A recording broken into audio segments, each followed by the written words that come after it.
తనుజ గారు, కిచెన్లో 4 ఎగ్స్ ఉండే అండి. అందులో 3 ఎగ్సే ఉన్నాయి. ఇప్పుడు ఒకటేమన్నా మీరు తిన్నారా అండి? అయ్యో 3 ఎగ్సే ఉన్నాయా? నేనైతే తినలేదు. మేబీ టెనెంట్స్ ఏమన్నా తిన్నారేమో, వాళ్ళని అడుగుదాం రండి.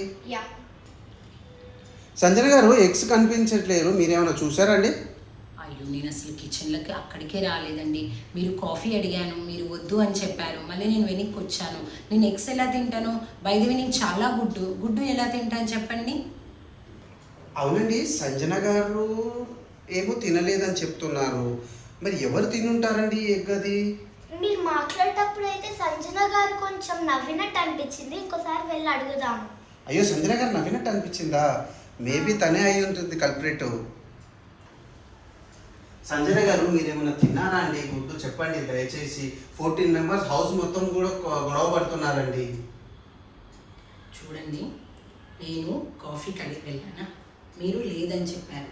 అక్కడ నాకు ఒక గుడ్డు కనిపించింది, టెంప్ట్ అయిపోయాను. ఒక్క గుడ్డే కదా నేను తిన్నది, ఏమవుతుంది? మీరు తిన్నట్టు ఎవరికైనా తెలుసా అండి? తెలుసండి.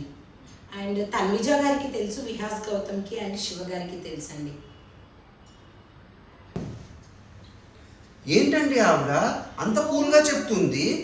మనం ఇంతగానం గొడవ పడుతున్నాము, 14 మెంబర్స్ హౌస్ మొత్తం గొడవ పడుతున్నాము.